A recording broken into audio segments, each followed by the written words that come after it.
Hi, everybody. Today is Tuesday, May the 4th.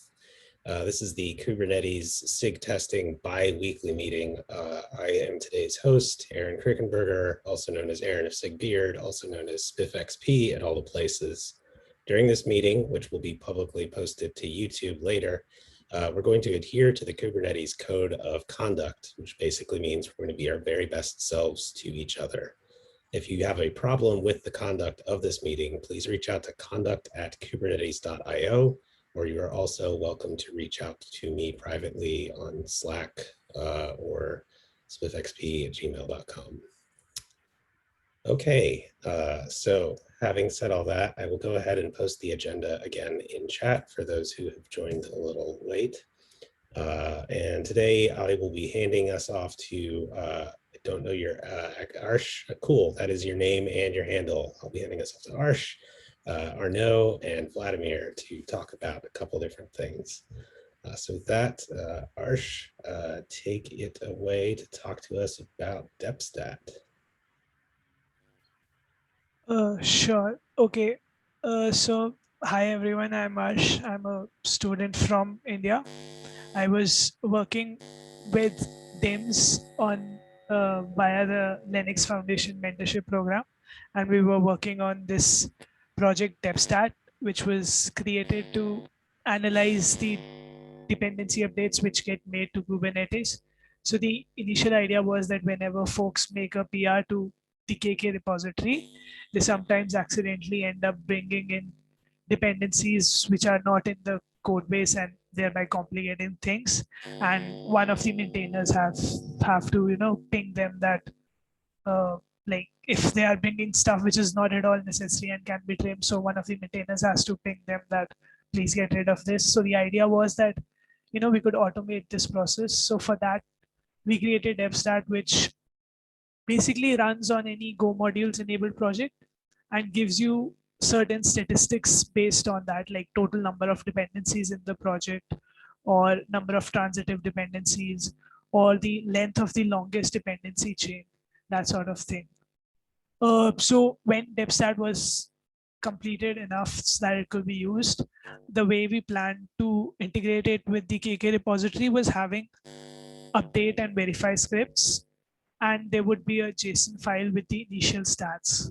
So whenever a PR is made, we would run the verify script, which would compare the JSON file, which had the original stats, and the results which results which come when you take the changes made by the PR into consideration, because that is being run in the CI pipeline, and compare those. So that was the idea.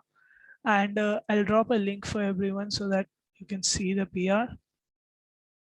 So this was the PR, and then Ben dropped some comments regarding that that it would not be a good idea to check in the JSON file, because the JSON file has just like 3 lines, and if we check that in, so there are going to be a bunch of merge conflicts when folks are simultaneously trying to work on this, because it's a small file. So I was here hoping to come to a consensus about how we can go about integrating this with the KK repository.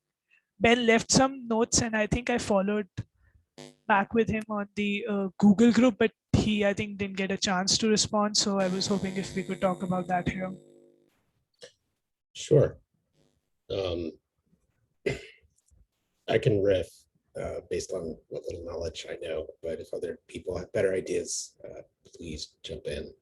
So I'm just looking over the PR. I think Ben was suggesting one way we could do this is to have the dependencies file stored someplace else, like store it in a GCS bucket or something at a well-known path, and then have a post-submit job update that file every time something merges to Kubernetes.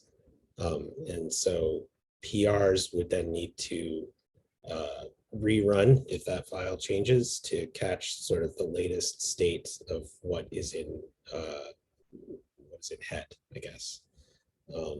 So we do this today, I think, for some code coverage jobs that are not widely used, but it's a pretty well-established pattern. I feel like, so that's a pro. It's a pretty easy pattern to copy paste. I feel like a con might be, it could be a little racy. So it's not like once the post submit job updates that file with the new known state, that there's anything that's going to go magically re-trigger all of the pull request jobs. So if they passed against the old dependency, but they're going to fail against the new dependency file for whatever reason, people won't find that out until, like, worst case, when Tide tries to rerun the dependency checking job just prior to a pull request merging. The fact that head moves so quickly is why we have Tide retest jobs just prior to merge. I feel like that could result in, like, a PR that was previously all green and passing suddenly starts failing continuously. And it could be like a poison pill for the batch of other PRs that are being tested alongside of it. So that's the con of that. I think another approach that I don't know how I would do exactly off the top Can of my I head. interrupt you here? And I had just two questions about this Sure. approach. So one was, I'm not familiar with the bucket concept, but I'll read more about that, and what you're saying sounds good. The other question was that, so can the verify script reach out to this location where this file would be in the bucket? Because we'll need to do that in order to compare it.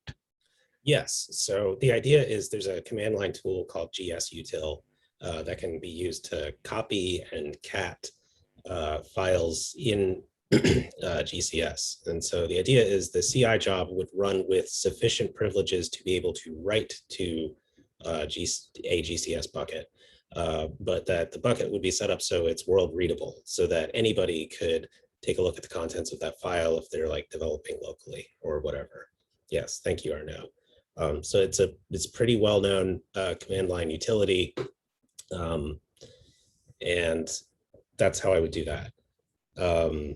I don't know, we might think about, like, setting up a GCS bucket just for this purpose. In previous times, I think we have reused the Kubernetes Jenkins bucket that stores, like, all of the logs and job artifacts and things like that. So that's one option. Another option is we could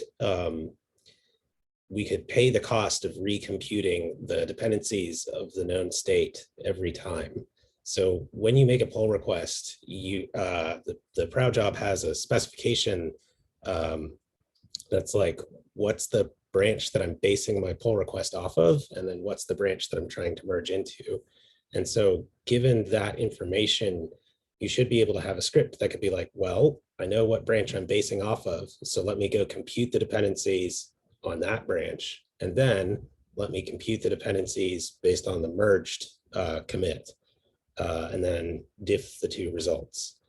That to me sounds like the more ideal approach, because it is less prone to race conflicts.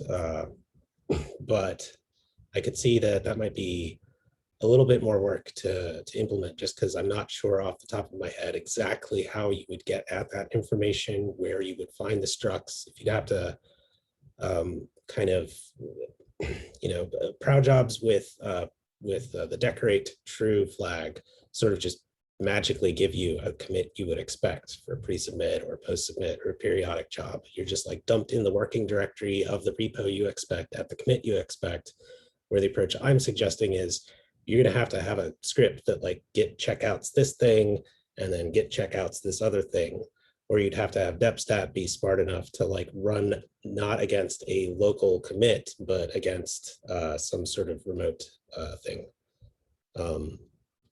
So those are the two approaches I can come up with off the top of my head. So I think, since, like, we are aiming this to be used in the long term, we should study the second one, because the first one, like you said, would have similar cons as the one we were facing right now. So that, if that's the way to go, yeah. So do you have some examples where this prow job is already being used, so I could look at it and learn from it? I can send you a link to the pod utilities documentation, and I can send you a link to sort of the coverage job, I think, to show you an example of the first approach I suggested. The first approach could, I feel like if we use sort of like a well-known path that's based off of a given job name or something, you could maybe through convention over configuration kind of make it magically extensible to other repos, not just KK, because I'm assuming KK is kind of our, sorry, Kubernetes is our target. That's the thing that's driving this. Thank you, Arnaud. He's got the link to pod utilities right there. But I would imagine we'd want this available to all of the projects within Kubernetes, not just the main repo. Does that sound right? So are you saying that we should go with the first approach? I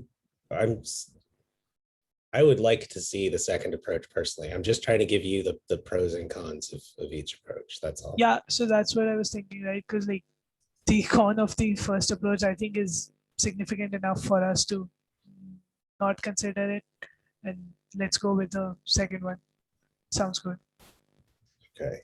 I'm continuing to look for the relevant job, but I think I can. That's all right. We can follow up on chat. Slack.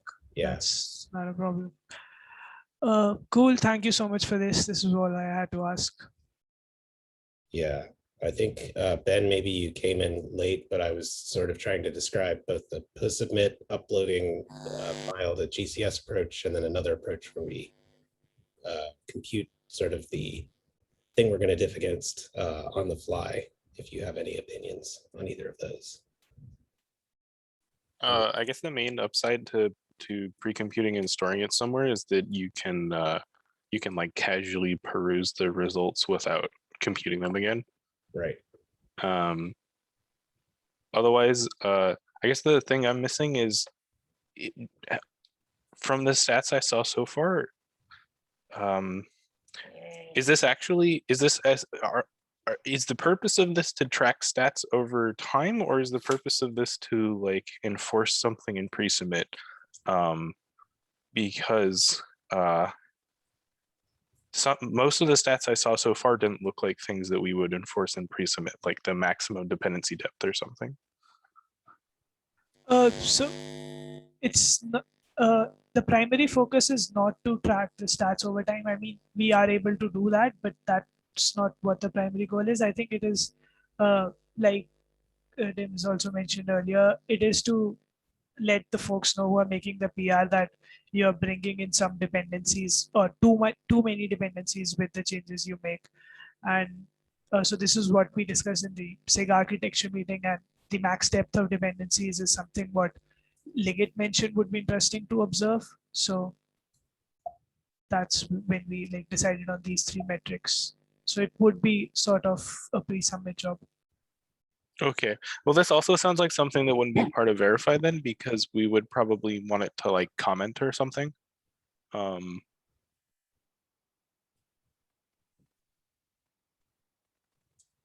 If it, I guess the other thing that I'm missing is a sense of how expensive it actually is to compute these on the fly. I'm not sure how to answer that, but like I can tell that when I run this locally, it takes about a minute on the KK repository to compute these stats. That doesn't sound like something that's too expensive to just compute on the fly. Yeah, I agree. A minute is reasonable. Got it. So we'll follow up on Slack on the second approach, and I'll keep you in touch. All right. Thank you so much. Yeah, thank you for your time. Thanks for bringing that to the group. Okay, next up, let's hear from Arnaud about some of the Kate's infra work that he is interested in asking the group about. Okay, hi. So as you know, I work with Aaron on basically migrate any community resource to a new test Kate's infra. And Kubernetes is one of those workloads we need to migrate, and people reached out last week about this because they are interested to work on that. But I feel like there are some basically question we need to answer before they start to work on that. So I put basically the umbrella issue related to migrate anything in the Google project to get Kubernetes. Aaron made some amazing issue about this, but there are still some question about how we want to migrate this project. Like, for example, Kubernetes run right now on Google App Engine. Do we want to do that on Git Infra, or do we want to run Kubernetes on the GK cluster? So as far as Kubernetes itself goes, that's the one I want to sort of keep punting to the very, very last. It is not, excuse me, it's not clear to me whether Kubernetes, the App Engine app, has any purpose anymore. There's one thing that I know I and possibly some other contributors use it for, which is the PR dashboard, which these days basically lets me see how horribly unresponsive I am at all of the PRs that come my way. So I'll just post the link so you can all see. That's what Kubernetes thinks my incoming queue looks like. I've got 61 PRs that need my attention, 72 that are incoming, and I've got 4 outgoing PRs. I personally have been trying to use GitHub's native notification system these days instead of relying on Kubernetes. And I know there are other folks who have tried using Triage Party as a way with like certain carefully tuned rules. You can set up kind of a personal triage dashboard for yourself based on the labels and how, excuse me, how recently things were updated. Everything else within the Kubernetes project, I would like to see migrated. And I think it's mostly a question of the order in which we do the things and moving of data. So for example, I think I would probably start with the BigQuery data set. Currently it's called Kate's Kubernetes builds, I think. This is a data set that is populated by an app called Kettle. It basically scrapes all of GCS and also subscribes to a pub sub thing for updates to a GCS bucket, in this case, Kubernetes Jenkins, and then reads everything and transforms all of the metadata that it reads and then stores it into a BigQuery or a data set that is queryable by BigQuery. This is then what drives some automated metrics jobs. So the go.kates.io triage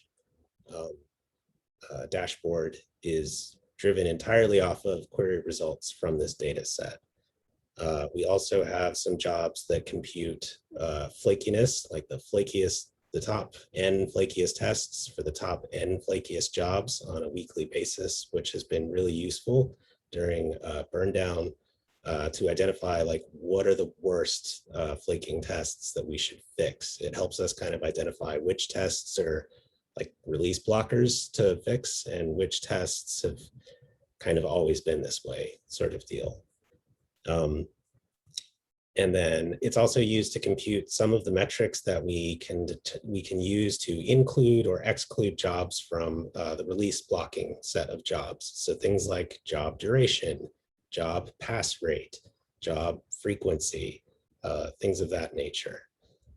So essentially, if we were to move that BigQuery data set first, we'd have to make sure that all of the other things can authenticate with it, connect to it, and all that stuff. So it's just kind of unclear to me, like which of the, if it makes more sense to like move the data set first, or if it makes more sense to move all of the things that query the data set first, and then move that over last. But I feel like everything except the App Engine app, there's nothing blocking us from moving them. It's mostly time and bandwidth. As always, I could get myself in trouble and say like, I really want to do all of these, but my availability gets really spotty. So I know I broke out issues for each of the components with the exception of the Kubernetes App Engine thing. if people are interested in migrating the individual components, I'm super happy to like help flesh those issues out if it's unclear, like what needs to be done and the order in which it needs to be done and yada, yada, yada. Did that make sense? Kind of. I think we could. I think we could move to writing to like 2 copies of the data set, one in the old place and one in the new project, and then as soon as you have that working, it would be possible to start migrating the components. I think anything else is going to be a huge headache because it will wind up relying on Googler again and be blocked on for like, okay, I need this component to start using this other data set, and we need to make sure all the IAM is in place and whatnot. But we can cut it down to just, we need to make sure the thing writing the data writes to 2 locations, and then you can start standing up new instances of each of the components reading from the CNCF project. So as you said that, one thing just popped into my mind. So the Kubernetes dataset is actually world readable. So literally anybody can query it. All they need to provide is a project against which to build the compute, which is I'm pretty sure it's just like a command line flag or it's a configuration setting for BQ. I feel like, and so if we're talking about modifying the thing that writes to BigQuery, that is modifying Kettle. And I don't want to speak fully on behalf of Grant, who was here and who's done a lot of work on like improving the operational characteristics of Kettle. But my impression is it's still kind of, restart times for Kettle are non-trivial, and making sure we've got everything up and running has in the past caused some bumpy periods lasting a week or 2, which early in the release cycle is a great time to do that if we want to do that approach. But I kind of feel like if the data set's publicly queryable, there may not actually be a lot of credential hassle. It might be easier to move, like triage, super easy to move, totally easy to move. Same with all the metrics jobs. Those are basically just prow jobs. It's just a matter of they write to a GCS bucket. It would be a matter of like standing up a new GCS bucket, or maybe even trying the dance of like moving a GCS bucket, which I would be comfortable doing for these things since they're less critical than like the GCS buckets that hold project artifacts. There's no way you can atomically move a GCS bucket from one project to another across GCP organizations, but you can be really, really quick and delete the old one and then recreate it with the same name in the other place and then shuffle everything over with rsync. So that's the thought. But I feel like, yeah, that's the Kubernetes thing. I think there are a bunch of others related to migrating projects that host images that are used in CI. And I feel like we got, I'm just gonna guess, like 80% of the way there during the last release cycle. I fully intend for us to commit to migrating all the CI images during this release cycle. I think we only have a couple of them. And I have already sent pull requests for most of them. If you want me to talk about them for a little bit. Sure. Well, I leave that to Arno. Sorry, this is his thing to drive. I'm talking too much. Yeah, sorry. So basically, we can set a sync job between the old data set and the new one periodically until we decide to cut the write to basically the old one at the beginning. Yeah, that's totally another viable approach. If it is actually public read and we're not going to have problems with that, then it might make sense to do that sync thing, but after we move the components then instead of before, because then you can go ahead and migrate all the components and have full control over changing where they read and write from. I didn't realize that we were able to make something like that public read in those projects. Okay.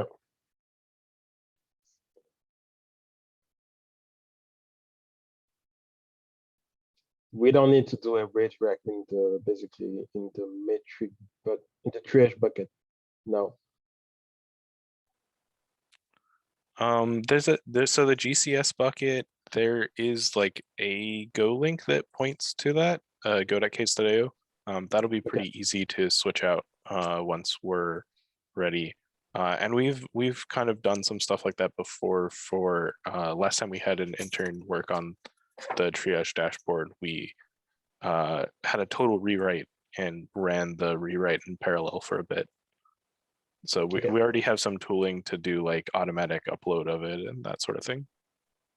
Yeah, the triage bucket is, for what it's worth, the triage bucket is one very specifically where I think it might be easier to just try and do the delete the bucket and then quickly recreate it in the new place stance. The reason I say that is because a lot of people, so like for what maybe we can fix this too. The go.cates.io triage link sends you to the bucket, but then the URL you see in your browser is like storage.google.com/Cates triage. It like the bucket path is hard coded.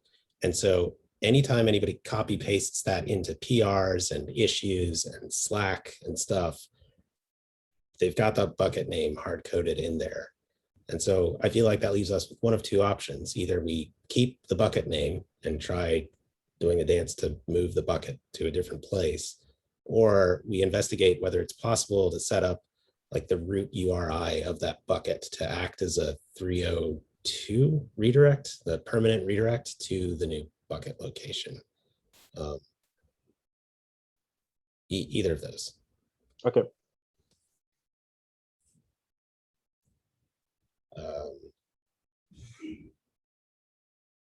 Okay. Let's see, you had another thing. Oh, go ahead. The second issue is tell me. So basically, I want to know what's needed to be done on the from SIG testing to make this happen. So basically, it's about migrate I think Kubernetes Jenkins pool. I'm not sure what needs to be done. So there's a link to a test infra issue in the description of that issue that talks about like maybe we could stop using it entirely. And although that issue has fallen stale, I know Amit Watvi and myself sort of tried to do a proof of concept where we just stopped using that bucket. And actually, I feel like a lot of the jobs that were using this were Bazel based, which Ben kind of removed the use of. So it could be that we no longer have any jobs that require the use of the Kubernetes release pull bucket as is. It could be that we have older release branch jobs that are still using Bazel that do still require this bucket, in which case it is a job configuration change that Amit outlined in the last comment before FetaBot marked this issue stale. So my preferred approach would be to just change all the jobs so they stop using the Kubernetes release pull bucket. And then that's one less bucket for us to migrate. And then we can close out that Cates infra issue.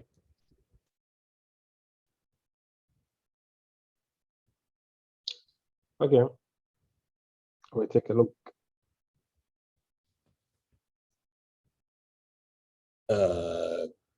Let's see, time check. We got 30. I feel like Claudia, we'll talk about the rest of the Cates infra work and the images and stuff at the Cates infra meeting.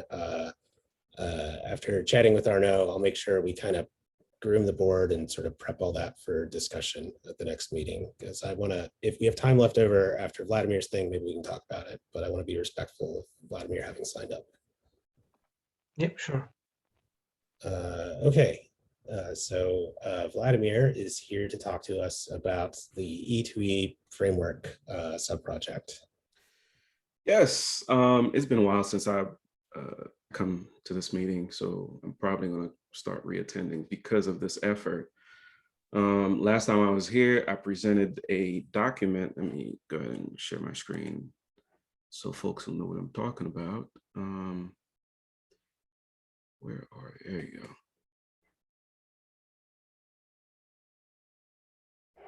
Let's do the desktop. Yep. So this is this document, and if you go to, I'll just pull the link down here. Sorry about the scrolling. If you go to this repository right here, there's a link to this Google Doc document if you're interested in seeing what we're talking about. And basically, as a recap, this is an effort to create a framework that allows you to create E2e tests in Go for components deployed in a cluster. And the motivation behind that is right now, if you're interested in writing your own tests and you're not part of the upstream Kubernetes, it's actually hard or probably impossible to vendor in the stuff that's a lot of the good stuff that's already been done upstream. So what we're doing is starting fresh and creating a framework that allows you to express your tests in a way that you can do filtering when you exercise your test, where you can specify what you want to actually run. And B, the other portion of this effort is also to slowly but surely add helper functions, similarly to what we find in upstream Kubernetes test, that allows you to basically talk to the cluster or interact with the cluster.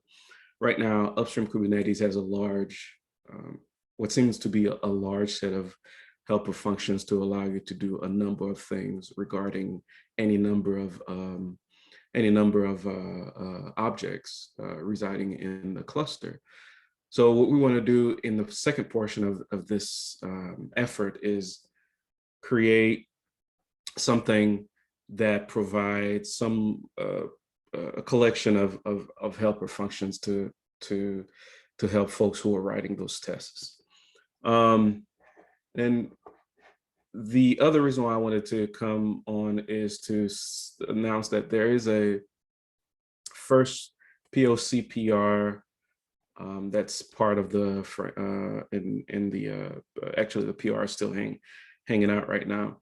And you're free to, if you go to actually, let's go back here, and it's, I think, PR number 5 or oh wait, clicked on the wrong thing. I was already here. It's this PR, work in progress, initial proof of concept. It's a large PR because it is the actual initial implementation of the design document. And as I was implementing this PR, I was also updating the design document to make sure that whatever I ran into, issues that I ran into, and any kind of lesson learned was immediately reflected in the design doc, because I'm still open to receiving feedback from the design doc to make this better. And I think yesterday I posted something on Slack, and some folks had already have some feedback. And then for this, for the branch that I'm working on, the important thing is I have an example directory that shows you what the initial framework will look like. So we'll just go to the bigger one here. So the framework right now,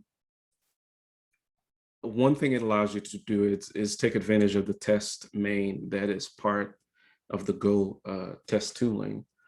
So you can express your testing starting at the suite or the package level, where you can start set up at the package level for your tests.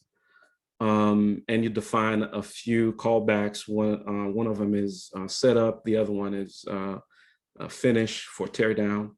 And basically what happened is when your test gets executed by calling this function, it'll do all the right things and take care of the life cycle of your test by calling all the before and after, or all the setups.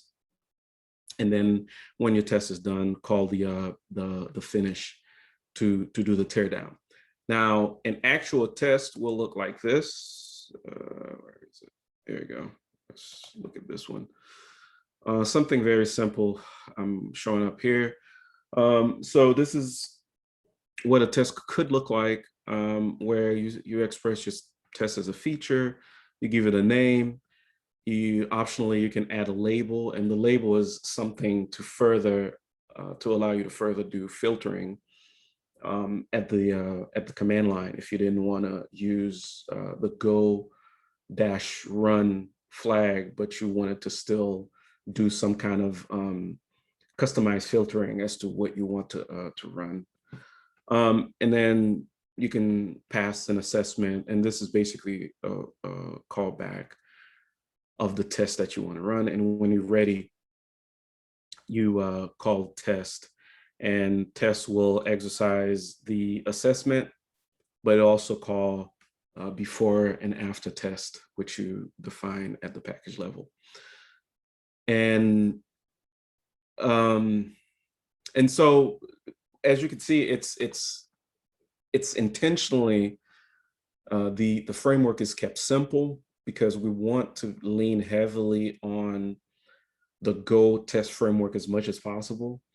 The extra framework bits that you see is mostly there to allow you to do filtering and express yourself and express your tests in a way where you can, when you're running it, you can specify a number of things, including the name of the feature, the labels, etc., to do your test filter.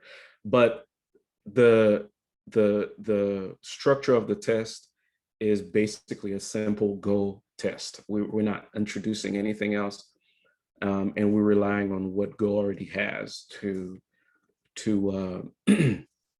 run the test. And there's more detail in the document, in the design doc, if you're interested to know what's going on inside.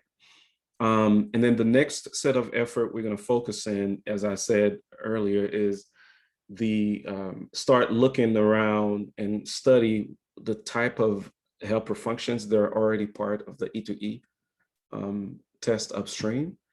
See if there's a pattern of things, because one thing I noticed, there were a lot of repeats of things that you would look in one place and look somewhere else, and it seems like they were basically doing the same thing. And it's a lot of it has to do with wait and retries. So what we're going to do is spend some time up there and kind of analyze what are the things that would make sense to start bringing over immediately so that folks can feel comfortable not only using this to write the test, but also having the right tool to easily interact with the API server. So I'll stop and see if there's any questions right now. Yeah, just one kind of key one. There's a bit of text that you put in the notes that mentions the doc you've been talking about, and it's blue and underlined, but it's not a link. Do you have the link to the doc? Yes, I apologize. That's okay. I don't know. I might have messed something up. It's changes. All right, let me grab that. I'll put it in the where is it? Chat. Actually, let me stop sharing so my screen will look normal so I can put it in the chat. There you go. Thank you for the link to the doc. Based on what you said, my read is this is basically an attempt to completely remove Ginkgo as the driver for testing, and instead just make still allow us to use plain old Go test, and that's about it, right? Yeah, that's part of the. If you look in the doc, part of the motivation is not imposed anything heavy. So if somebody wanted to use Ginkgo, nothing would really stop you. But if you don't, this is there to give you the ability to write your test and also be able to filter out what test and features that you want to exercise as well. But you're right, the overwhelming drive is to lean heavily on the existing Go test framework. And as as the code progresses, I'm sure we'll get requests to add X, Y, and Z, and we want to make sure that we leave room for that to happen, and make sure that as folks start to reach out and try to use it, make sure that we also not breaking anything in the way that. And before I state what I'm about to say, the way that the implementation works today, when you exercise a feature, it is actually using the testing.run to create a test continuation. So at any moment, you never step out of the test framework exercising your test. So you always receive a testing.t. So if you want to cancel out of that test, you can do that at any moment. And also you can call t.skip at any moment as well if you wanted to.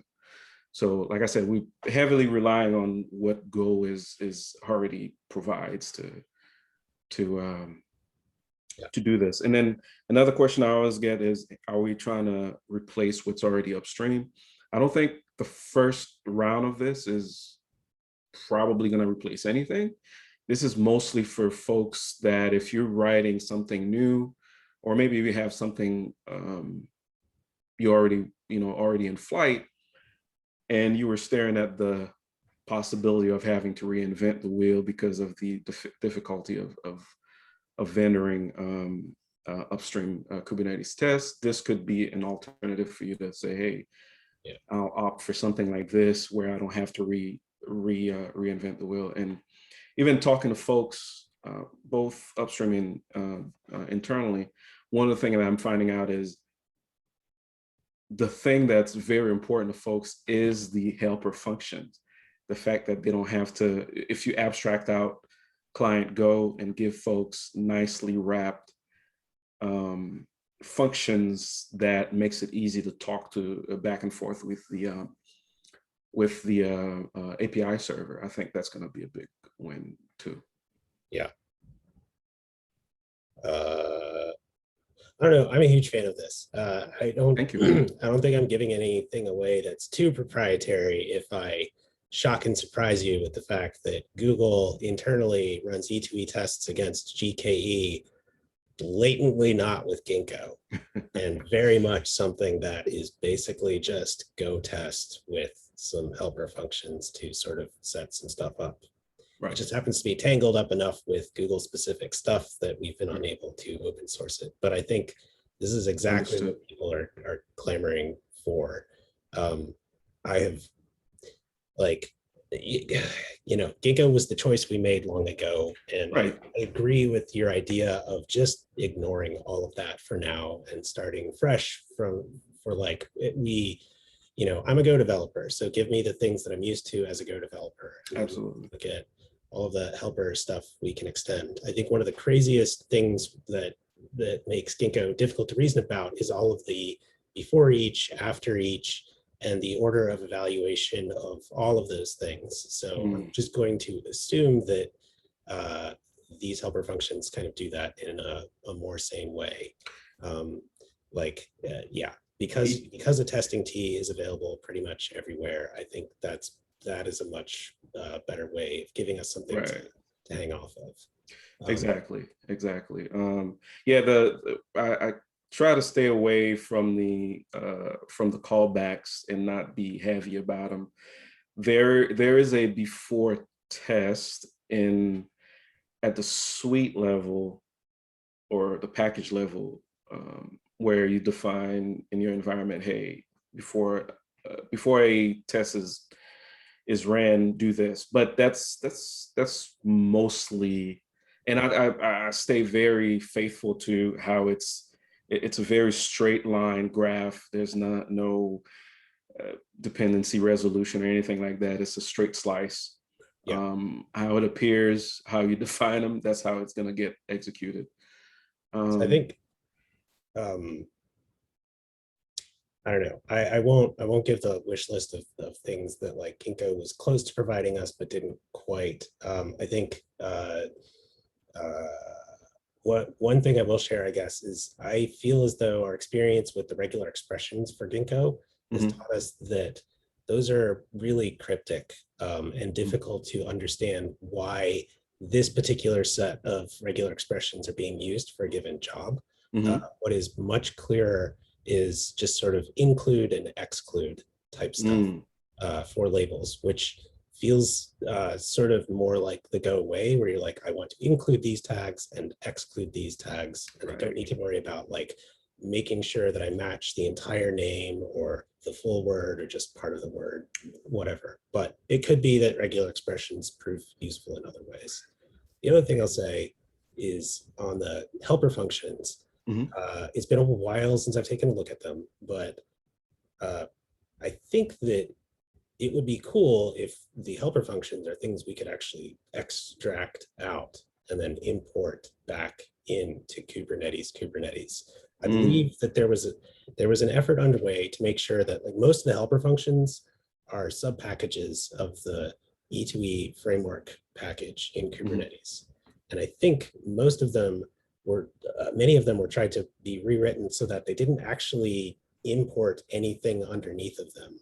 They were wholly self-contained, such that like you gave them, a client context or whatever, or a client set, and then they could do what they needed to. If they're not that way, I would be interested in, sort of what's the shape of API that would make it useful for you to see if we could like transform them slightly so they come over. Like it might be they need to return errors instead of using asserts and stuff like that. Right. Yeah, and that's like I said, it's the next step is an analysis of what's up there, because it would be great if we didn't have to rewrite all this, but at the same time, I think what I'm going to find, just at a very high level of looking at it, I think what I'm going to find is a lot of there's a pattern of things that folks did over time and organically, and that pattern keeps repeating itself. And one of the patterns that I'm already seeing is a lot of places where folks created helper functions. A lot of that was for wait and retries on getting an object of some sort, and it's all over the place. Whether it's node, pods, et cetera, although it's it looks like it's a lot, but once you start peeling the layers, you're like, oh, okay, it's basically grabbing an object and doing something with it, and grabbing it within a retry of some sort to make sure that it does it over and over. So I'm definitely going to keep an eye out on what the pattern is and whether or not if we can bring over what's already there. And what that would look like. But as far as the dependency graph of how things, I think I've already seen places where some of those helpers are reaching into Kubernetes itself. But knowing what you just said, I'll keep a more of a vigilant eye to see places where that didn't happen, and maybe those are the first kind of candidate we can start looking at. Yeah, I would actually recommend against trying to like import this back into the main tests. I think we're sort of stuck with that E2e test thing we have now because it's just so massive. There's thousands of tests, and we pretty regularly have to make small tweaks to these dozens of retry functions and things to make the tests run smoother. But if we were able to start over for new tests, I think, like you said, there's an awful lot of things that are duplicated everywhere with 10 different half-baked versions. I don't think anybody actually has the energy to replace all of that in the main repo, but I don't think we want to sort of export the bad ideas from that. Right. Agreed. But I also don't think we have the energy to clean up all of them. We just need to Right. like keep it working, and we have to Right. be careful about things like, you know, we don't want to alter behavior of tests. And Right.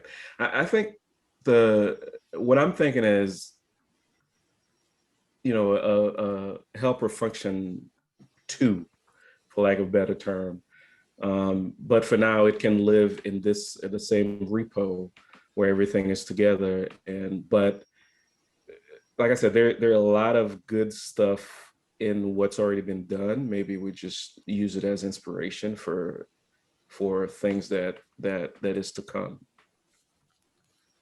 I think it will really help drive adoption if there is the option to use these helper functions without necessarily, you know, prescribing to the full test framework. I think some people are Yeah. still gonna. I think some projects are actually still gonna want to use Ginkgo just because they're Yes. used to it.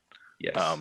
But we also want to encourage projects to start writing tests for components outside of Kubernetes core that are not importing the core E2e framework, Right, as right. we recently found out CSI is doing. I think when we look at things like cloud provider extraction, I'd love to be able to point people to a different way. But some of them, you know, may say, oh, I still want Ginkgo or whatever. Right. That's a good point. And that's a sentiment that I've heard as well, as far as the helper function being still useful, because like you said, folks already have things already baked in a certain way, but those helper functions could still be useful to them. So I think what I want to do for now is keep the helper function as a sub package of this repo, and then later on, if we deem that it's good enough to stand on its own, it could be, I don't know, E2e dash helpers or whatever, or something. But yeah, definitely those are good. Hi, this is Mimi. Yes. And so I'm with Apple, and we're doing the Kubernetes test as well. And we're actually in the process of we're trying to write more tests, but at the E2e level. So now the components by the E2e in out cluster type of tests. And we actually have tests that we heavily depend on the Ginkgo. And there are tests not in Ginkgo in the testing.t, but the model we're trying to follow is Ginkgo tests. And also Ginkgo is coming up with a V2, and I think it might have more features that we could utilize it. I really like the idea about the helper functions because we do have a lot of helper functions outside of it. And we try to get our test framework based on the Ginkgo, but as simple as possible. Right. So, and you know, I will be very happy to look into the version 2 of the E2e test framework, that if we can really use it somehow the collaborate or incorporate it with our tests, because we're sort of in the starting point at this point. Okay. That would be awesome. Like Yeah. like I said early on, like Vladimir, I'm gonna make sure you are an approver within the hour on that. All right. Awesome. Because, like, you are the guy working on the code. I don't understand why you need to bug other people for an approve. So there's that. Yeah, I feel like figuring out the right API and shape of E2E helpers will be a very fruitful discussion. I like if we could do it all over again, we would avoid Ginkgo really hard. It definitely was the thing that got us to where we are today, and I have I don't begrudge it, anything like that, but it's just too difficult to reason about the order of execution and whatnot. I did talk with the maintainer of Ginkgo about Ginkgo v2, and the feature that sounds most exciting might be the addition of labels, but I feel like this framework kind of has that already.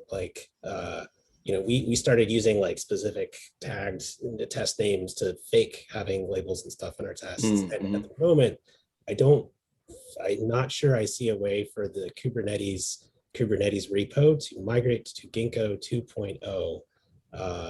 And it's not clear to me that the benefits that we get from doing that would be worth the costs. So if I were to think about migrating those tests at some point far off in the future, I'm really interested to see how far, you know, this project goes as well.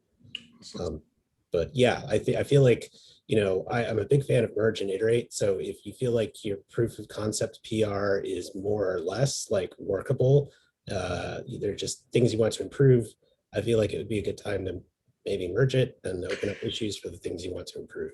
Yeah, no, that's exactly where I am now, is at a point where I think that it's runnable, and it has enough ideas baked in to give people shape of things to come. So I'm looking to merge it, and then so we can start iterate on it and make it better.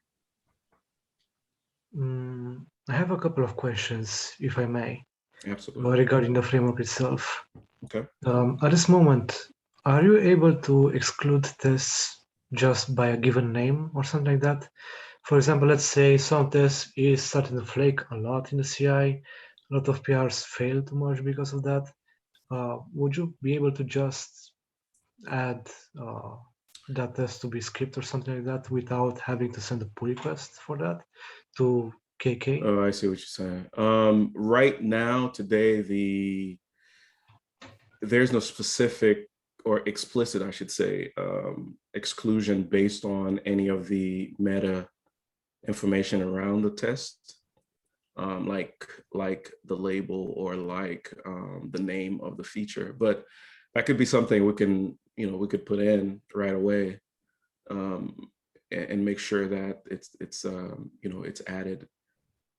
Or actually, you know what could be really helpful, if you open an issue in that repository, so we can add it like as soon as everything merged. It could be something we add, but because that's a good idea. So today, right now, everything is inclusive. So if you say feature equals whatever, it'll look for a feature with that name, or labels equal whatever, it'll look for a label with that name. So I think having the opposite, like you say, without having to put a t.skip inside the code would also be beneficial. Yeah, especially since in KK, it actually takes a couple of hours just to run the pre-submit jobs, and then the post-submit jobs would take forever, especially since it would be a blocking issue or something like that. If it's based on the Go test tool, worst case, you should be able to use the run and skip Go test That's flags. true. That is true. I want to point out we're a couple minutes over time now, so may have to move on. I also want to say super thanks, Vladimir. It's really cool to see someone working on this. We've wanted this, but we just haven't had the bandwidth recently. I'd also be really excited to see some folks at Apple contributing their feedback and efforts to this. So thanks for speaking up and coming, everyone. Absolutely. Thank you. Thanks for having me. Thanks. Thank you, everyone. Thank Bye. you. Thanks, everybody. I hope you have a great Tuesday. Thank you. You too. Bye. See you later. Same, Tuesday. bye.